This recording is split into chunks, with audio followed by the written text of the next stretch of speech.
வணக்கம். நான் விஆ டியூஷன் ரேவதி மீனால் பேசுகிறேன். எல்லோரும் எப்படி இருக்கீங்க? இன்றைக்கி ஒரு குட்டி கதை கேட்கலாமா? இன்றைக்கி கேட்குற கதை குழந்தைகளுக்கு இல்லை, பேரண்ட்ஸ்க்காக. பேரண்ட்ஸ்க்காகனோட யோசிக்கிறீங்களோ? வேறு ஒன்றும் இல்லை. உங்கள் வீட்டிலலாம் கேமரா இருக்கா? என்ன பேரண்ட்டுன்றாங்க, கேமரான்றாங்க அப்படின்னு யோசிக்கிறீங்களா? வேறு ஒன்றும் இல்லைங்க, நம்மளுடைய குழந்தைகளை பற்றி தான் சொல்கிறேன். என்கிட்ட ஒரு பேரண்ட் வந்திருந்தாங்க. வந்து பார்த்தீங்கன்னா ஒரே கம்ப்ளைண்ட் அவங்க பிள்ளைய பற்றி. என் பிள்ளை இப்படி பண்ணுது, என் பையன் எப்படி பண்ணுறான், என் பொண்ணு இப்படி பண்ணுறா அப்படின்னு ஃபஸ்ட்டு அவங்கள பேச விட்டுட்டேன். கொஞ்சம் நேரம் எல்லாம் கேட்டேன். கேட்டு முடித்த பிறகு தான் பார்த்தேன், அவங்கக்கிட்ட கேட்டு உங்கள்கிட்ட கேமரா இருக்கான்னு கேட்டேன். நீங்கள் இப்போ எப்படி கன்ஃபியூஸ் ஆனீங்களோ அதே மாதிரி தான் அவங்களும் கன்ஃபியூஸ் ஆனாங்க. ஏன் மேடம், ஏன் என்கிட்ட அப்படி கேட்குறீங்க அப்படின்னு கேட்டாங்க. எங்கள் வீட்டில் கேமரா இல்லையே அப்படின்னு வேற சொன்னாங்க.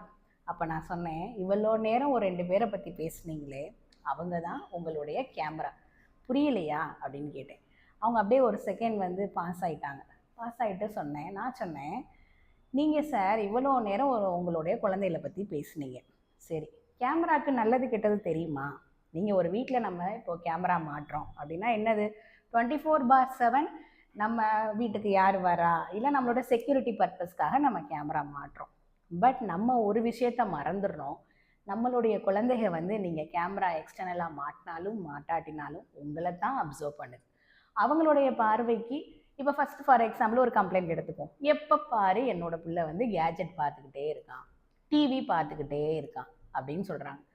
இப்போ அவங்க பாயிண்ட் ஆஃப் வியூவிலேருந்து நான் பேசுகிறேன். அவங்கன்னா குழந்தைங்க பாயிண்ட் ஆஃப் வியூவிலேருந்து. அவங்க ஸ்கூல்லேருந்து வர்றாங்க, வந்த உடனேயே மொபைல் எடுத்துடுறாங்க அப்படின்னு சொல்கிறீங்க. இப்போ நீங்கள் ஆஃபீஸ்லேருந்து வர்றீங்க, வந்தோடனே நீங்கள் என்ன பண்ணுறீங்க? நம்மளோட பாயிண்ட் ஆஃப் வியூ, இப்போ பேரண்ட் பாயிண்ட் ஆஃப் வியூவில் பேசணுன்னா, நான் காலையிலேருந்து 7 o'clock 8 o'clock வரைக்கும் நான் ஒர்க் பண்ணுறேன், எனக்கு கிடைக்கிற லெஷர் டைமில் நான் மொபைல் பார்க்குறேன் அப்படின்றீங்க.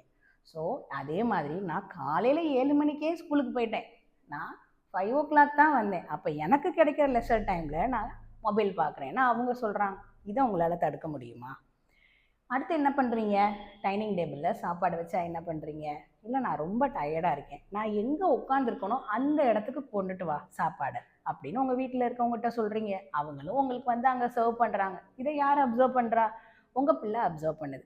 அப்போ அது என்ன சொல்லுது? இன்றைக்கி நான் ரொம்ப பிடி பீரியட் விளாண்டேன், இன்றைக்கி ஆனுவல் டே ப்ராக்டிஸ் பண்ணேன், இன்றைக்கி ஸ்போர்ட்ஸ் டேயில் எனக்கு ட்ரில்லில் பயங்கர ப்ராக்டிஸ் கொடுத்துட்டாங்க, நான் எங்கே இருக்கணும் அந்த இடத்துக்கு சாப்பாடை கொண்டுட்டு வாங்க அப்படின்றாங்க. இதெல்லாம் ஒரு நாள் நடக்கிற விஷயம்.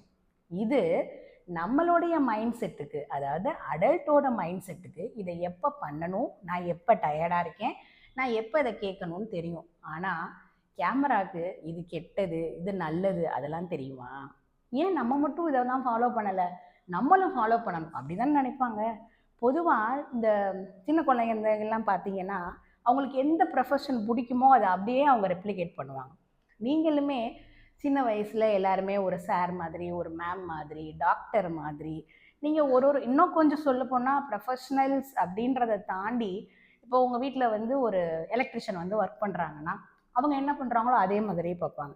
ஒரு ப்ளம்பர் வந்து ஒர்க் பண்ணால் அவங்க என்ன பண்ணுறாங்களோ அதே மாதிரி ரெப்ளிகேட் பண்ணுவாங்க. டெய்லி ஸ்கூலில் அவங்க மேம் எப்படி நடந்துக்கிறாங்களோ, எப்படி வே ஆஃப் ட்ரெஸ்ஸிங் பண்ணுறாங்களோ அதை அப்படியே ரெப்ளிகேட் பண்ணுறாங்க. அப்போ அதைத்தானே அவங்க பண்ணுறாங்க, அவங்க மேலே ஒன்றும் தப்பு இல்லையே. அப்போ உடனே அந்த பேரண்ட் என்கிட்ட கேட்டாங்க, மேம் இப்போ நான் என்ன பண்ணணும், இப்போ நான் என்ன பண்ணணும் அப்படின்னு கேட்குறதுக்கு கூட சில பேரண்ட்ஸ்க்கு மைண்டே இருக்காது. மேம் நீங்கள் என்ன, நான் என் குழந்தைய பற்றி சொல்ல வந்தால் நீங்கள் என்ன இப்போ எங்களை மாறு அப்படின்னு சொல்கிறீங்க. நான் மாற சொல்லலை, உங்களுக்கு தெரியும் எது நல்லது எது கெட்டதுன்னு. ஆனால் அந்த குழந்தைக்கு புரிய மட்டும் வைங்க. நீங்கள் தாராளமாக மொபைல் பார்க்கலாம், தாராளமாக நீங்கள் உட்கார இடத்துக்கு சாப்பாடு கொண்டுட்டு வர வச்சு சாப்பிட வைக்கலாம். ஆனால் அவங்களுக்கு ஜஸ்ட் என்ன மட்டும் புரிய வைங்க. நான் மார்னிங்லேருந்து நைட்டு வரைக்கும் நான் ஹார்ட் ஒர்க் பண்ணிவிட்டு நான் முக்கியமான கால்ஸ் எல்லாம் அட்டன் பண்ணாமல் இருக்கிறேன், அந்த கால்ஸுக்கு தான் நான் ரிப்ளை பண்ணுறேன். நான் ரொம்ப ஸ்ட்ரகிளான டைமில் தான் நான் வந்து டைனிங் டேபிளில் சாப்பிட வரலை, இங்கே சாப்பாடு கேட்குறேன்னு அந்த டிஃப்ரென்ஸை மட்டும் அவங்களுக்கு புரிய வச்சிங்கனாலே, வீட்டில் இதெல்லாம் பேசுனீங்க அப்படின்னாலே இந்த விஷயம்லாம் சால்வ் ஆயிடும். நாளைக்கு இன்னொரு வீடியோவில் சந்திப்போமா? தேங்க்யூ.